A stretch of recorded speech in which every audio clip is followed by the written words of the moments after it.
The night sky over Rome was torn apart by a storm so violent that it seemed to shake the very foundations of the 7 hills. Lightning fractured the darkness, casting ghostly shadows across the marble of the Forum, while thunder rolled through the streets like the war drums of an advancing army. To the superstitious citizens of Rome, this was a warning. The gods were furious. In the estate of the high priest, heavy bedchamber doors blew open. The man sleeping inside awoke in a cold sweat from a terrifying nightmare. He was the conqueror of Gaul, the commander who crossed the Rubicon, the dictator who had brought the mighty Roman Republic to its knees. His name was Julius Caesar, and he was about to die.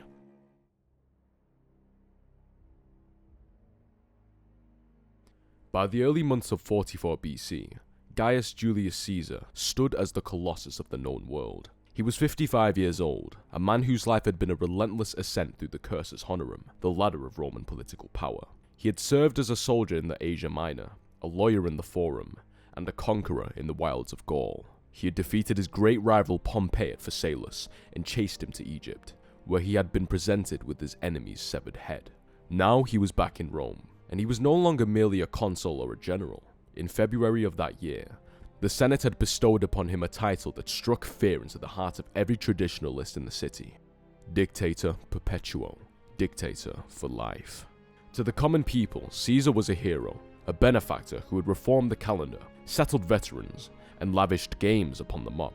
But to the aristocracy, the old families who claimed descent from the kings and heroes of old, he was a tyrant. He was a king in all but name, and for a Roman, there was no graver insult. The Republic was built on the hatred of kings. It was founded on the expulsion of the Tarquins 500 years prior, and now it seemed a new Tarquin had risen. The tension in the city was palpable, thick as the summer heat. In the Senate House, men whispered in corners, their eyes darting toward the curule chair where Caesar sat, dressed in the purple and gold of a triumphator. They saw not a leader, but a master. And in the shadows, a conspiracy was taking shape.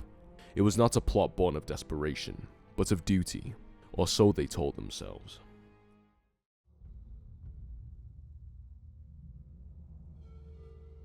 The road to the Ides of March was paved with insults, both real and imagined. The resentments had been simmering for months, fueled by Caesar's increasing disregard for the norms of the Republic. He had accepted honors that bordered on the divine. But for many, the breaking point came with the last 3 straws of 45 and 44 BC. One day in January, the tribunes of the people discovered a diadem, a white ribbon that symbolized Hellenistic kingship tied to the head of Caesar's statue on the rostra. It was a provocative act, a testing of the waters. The tribunes ordered it removed, citing it as a symbol of royalty, a violation of Roman law. Caesar's reaction was anything but passive. Angered by their actions, he stripped the tribunes of their office, turning a symbolic gesture into a political warning. Then came the festival of the Lupercalia on February 15th. It was a day of purification and fertility, where men ran through the streets striking onlookers with strips of goatskin. Mark Antony, Caesar's co-consul and most loyal lieutenant, climbed onto the rostra where Caesar was seated. In his hands, he held a diadem. With a flourish, he attempted to place it on Caesar's head, proclaiming, "The people give this to you through me." The crowd's reaction was a sullen, heavy silence. A few hands applauded, but the masses remained cold. Caesar, the political mastermind, saw the mood instantly. He pushed the diadem away. The crowd cheered. Antony, persistent or perhaps foolish, tried again. Again, silence. Again, Caesar refused it, finally ordering the diadem to be sent to the temple of Jupiter, declaring that Jupiter alone was the king of the Romans.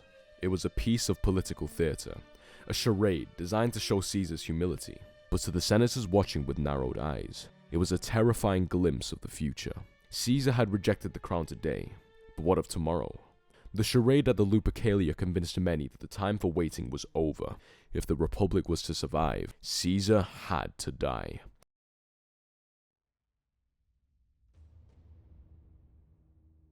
The conspiracy began in quiet, dangerous conversations between 2 men, Gaius Cassius Longinus and Marcus Junius Brutus. Cassius was the driving force, a man of sharp intellect and deep resentment. He had fought against Caesar in the Civil War but had been pardoned. Yet he could not stomach the dictator's rule. He needed a figurehead, a man whose name alone would lend legitimacy to the murder. He needed Brutus. Brutus was a symbol. He'd claimed descent from Lucius Junius Brutus, the ancient hero who had driven the last king from Rome and founded the Republic. Caesar loved Brutus, treating him like a son. Some even whispered he might be his natural son, born of an affair with Brutus's mother Servilia. But Brutus was torn. He respected Caesar, yet he worshipped the Republic. Cassius played on this conflict, leaving notes in Brutus's tribunal. "Brutus, are you asleep?" And, "You are not Brutus." By late February, Brutus had been swayed. He believed that for the assassination to be seen as a tyrannicide, a noble act for the country, it had to be a movement of the Senate itself. They began to recruit. They approached men of standing, men of courage. They avoided the reckless youth and the feeble elders, seeking only those steady enough to hold a dagger when the time came. The list of conspirators quickly grew to 60. They debated the details. Should they kill him in the Campus Martius during the elections? Should they ambush him on the Sacred Way? Finally, the Senate announced a meeting for the Ides of March, the 15th, to be held in the Curia of Pompeii. It was perfect. They would kill him in a place of government, surrounded by the Senate, making it a political act, not a common murder. But there was one loose end: Mark Antony. He was strong, loyal, and dangerous. Some conspirators wanted him dead alongside Caesar. Brutus refused. He insisted that they were purging a tyrant, not fighting a war. Antony would be spared. It was a decision that doomed them all.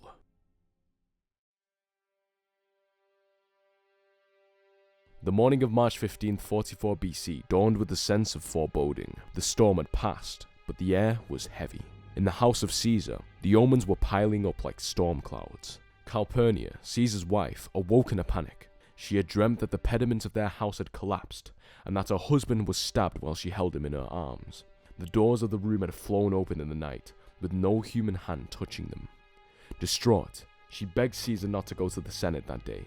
She begged him to dismiss the meeting, to send word that he was ill. Caesar was shaken. He was a man of reason, but he was also a Roman, and Romans did not ignore the gods lightly. He had heard reports from the soothsayers. The herds of horses he had dedicated to the river Rubicon years ago were refusing to graze, and were weeping copiously. A little bird, a king bird, had flown into the hall of Pompeii with a sprig of laurel, only to be torn apart by the other birds. And then there was Spirina, the soothsayer who days before had warned Caesar to beware a danger that would come no later than the Ides of March. Caesar hesitated.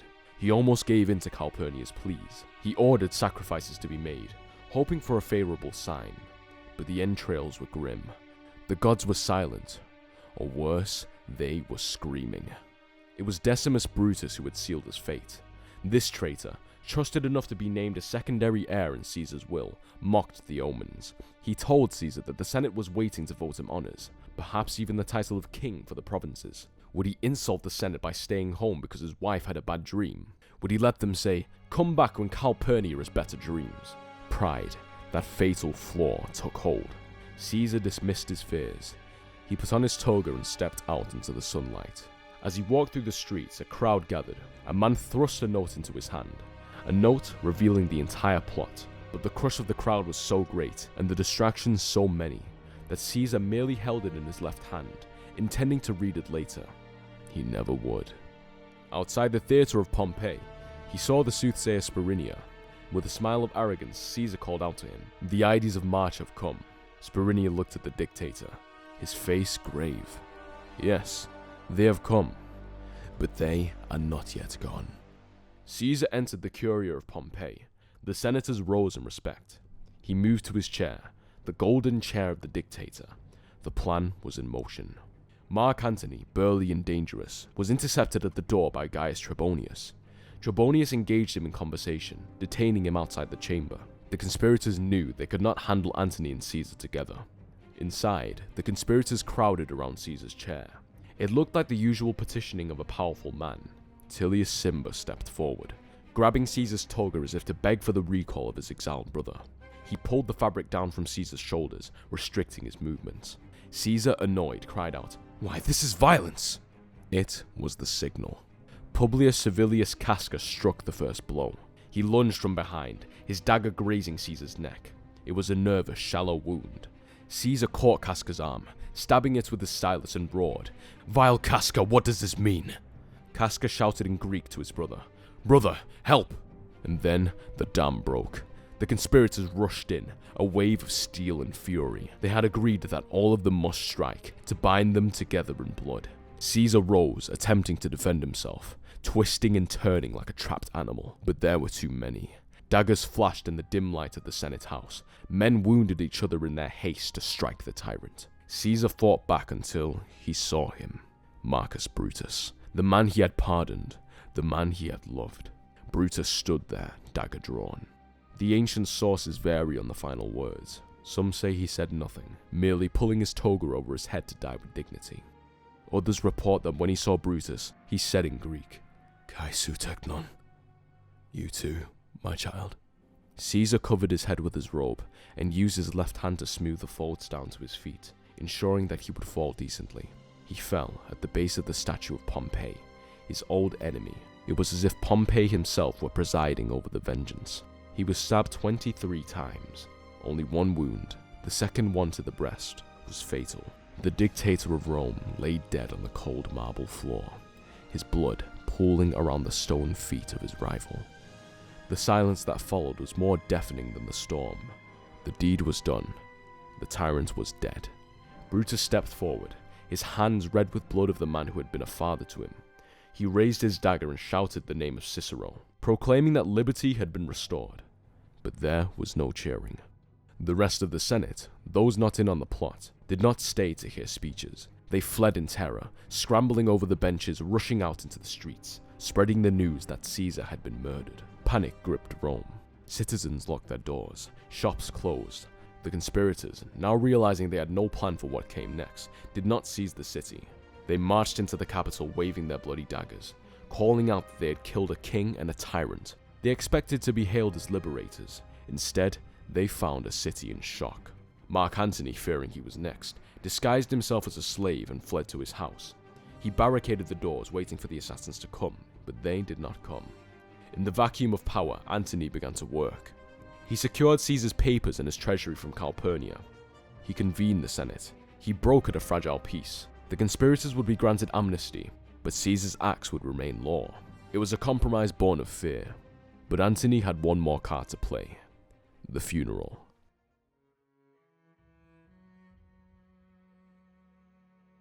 The funeral of Gaius Julius Caesar was held on March 20th in the Roman Forum. It was intended to be a solemn affair, a closure to the violence. Mark Antony made sure that it was the spark of a new war. The body was brought into the Forum, hidden from view inside of a gilded shrine modeled after the Temple of Venus Genetrix. Armed men guarded it. Antony rose to give the eulogy. He was a consul speaking for a consul, a friend for a friend.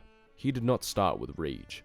He started with the decree of the Senate, reading out the honors they had voted Caesar: sacrosanct, inviolate, father of the country.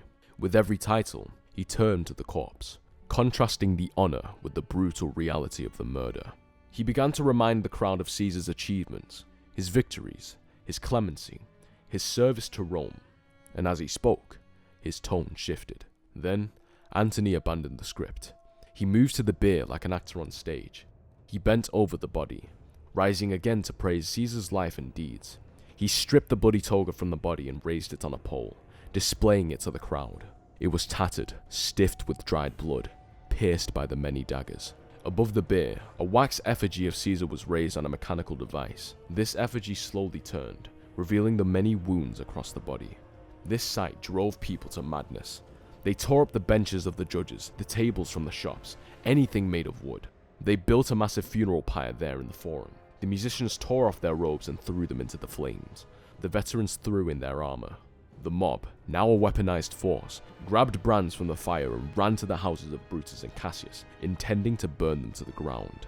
They even accidentally murdered an innocent man, tearing into pieces simply because he had the same name as one of the conspirators. The liberators had hoped to restore the Republic. However, instead, they unleashed a chaos.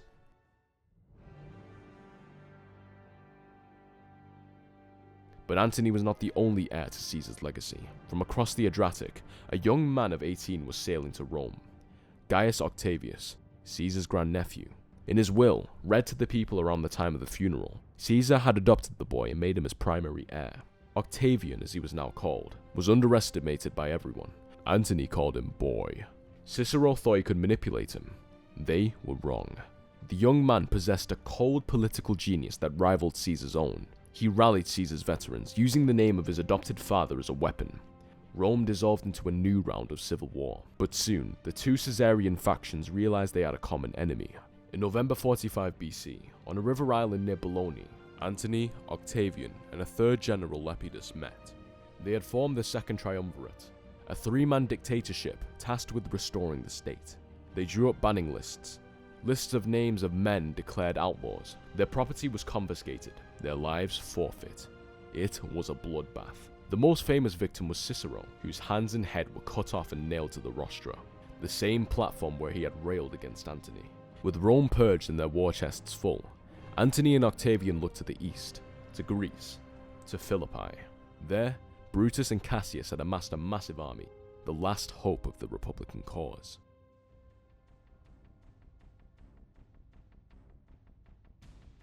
It was October 42 BC, on the plains of Philippi in Macedonia. The fate of the Western world would be decided. It was the largest gathering of Roman legions in history. 19 legions, over 100,000 men, brought to the field to kill each other. The liberators, Brutus and Cassius, held the high ground. They had a strong defensive position and control of the sea. Their plan was to starve the triumvirs out. But the ghost of Caesar hung heavy over them. Legend says a spectre appeared to Brutus in his tent one night, announcing, "I am your evil genius, Brutus. We shall meet again at Philippi." The battle was a chaotic, brutal affair. On October 3rd, the first engagement began. Brutus's forces charged Octavian's camp, overrunning it. Octavian himself barely escaped. Traditions say he hid in the marshes. It looked like a Republican victory. But on the other wing, Antony was fighting like a demon. He smashed through Cassius's defenses, capturing his camp. Cassius, observing the field from the hill, saw Brutus's men in his own camp and mistook them for the enemy. Believing all was lost, believing Brutus was dead, Cassius ordered his freeman Pandurius to kill him.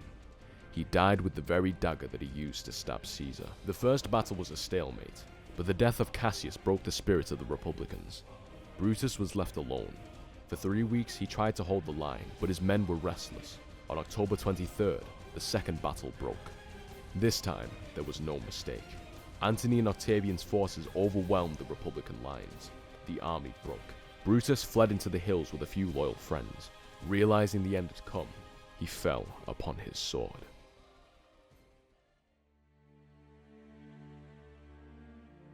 Antony found Brutus's body. In a final act of respect for the man who had spared his life, he covered him with his own purple cloak. He called him the noblest Roman of all, for Brutus alone had acted out of principle, while the others acted out of envy. But principles were dead. The Republic died with Brutus on the fields of Philippi. The conspirators had killed the man, Julius Caesar, but they had failed to kill the idea. They had removed the dictator, only to pave the way for the emperor. In the following years, Octavian would turn on Antony, defeating him in Actium and becoming Augustus, the first emperor of Rome.